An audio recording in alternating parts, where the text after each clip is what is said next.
Much more with Senator Bernie Sanders, independent from Vermont, ranking member on the Budget Committee, among other committees. Senator, first I put you on the spot. When you look at the Republican field as it is developing, with Rand Paul, with Ted Cruz, with maybe Rubio getting in there, maybe Chris Christie as well, do you see a man there that is better than you? Well, the word is not better, but I understand what these guys stand for. What they ultimately stand for is more tax breaks for billionaires, never-ending wars, and major cuts in Social Security, Medicare, Medicaid, education, and the needs of working families.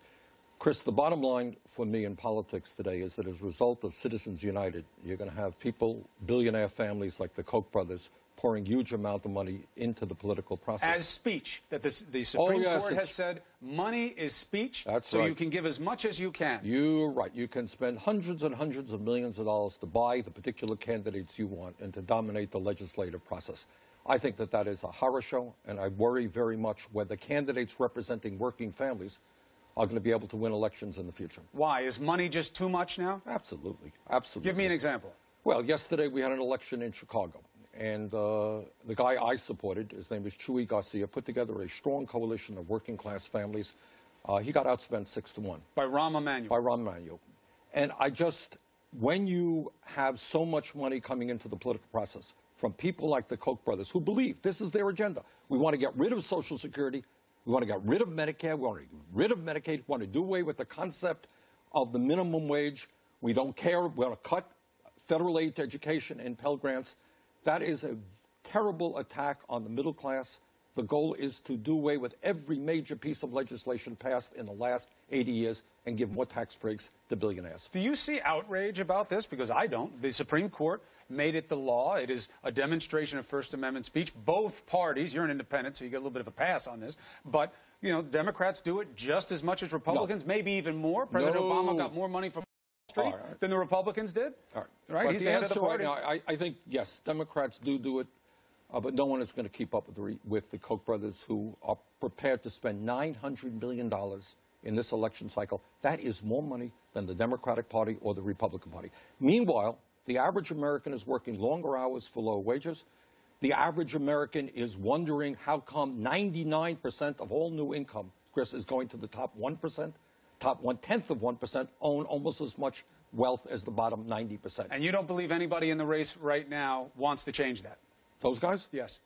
Oh, yeah, they want to change it. They want to give more tax breaks for the richest people and make devastating cuts on programs for working people.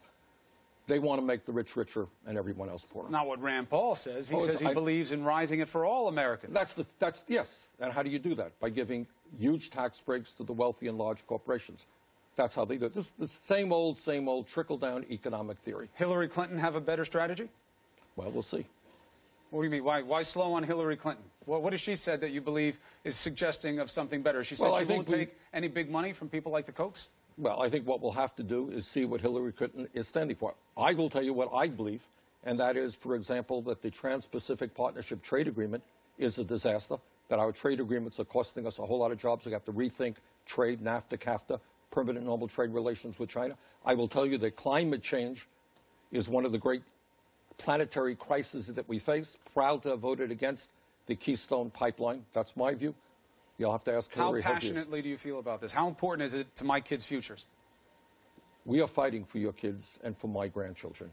If we end up in a nation in which so few have so much and so many have so little, where billionaires can buy elections, where we are not dealing with climate change, I worry very much about the future of this great country. If you worry so much, when are you going to get in the race, Senator Sanders? We're working on it, Chris. I keep asking you the same question. Well, maybe next time I'm back, I'll have a different answer. Oh, yeah? Because every time you see someone else get in the race, is it emboldening you, or is it making you think it's not for me? When you run on the platform that I'm giving thought to running on, that is taking on the military-industrial complex, taking on Wall Street, taking on the insurance companies, taking on everybody. And what I have to ascertain, is there support in this country? Are people prepared to take on the billionaire class? The biggest income disparity we've ever had. Yes. You got the most people sitting on the sidelines, not even looking for jobs anymore, giving a deceptive view of the unemployment rate. Right. What else do you need to see?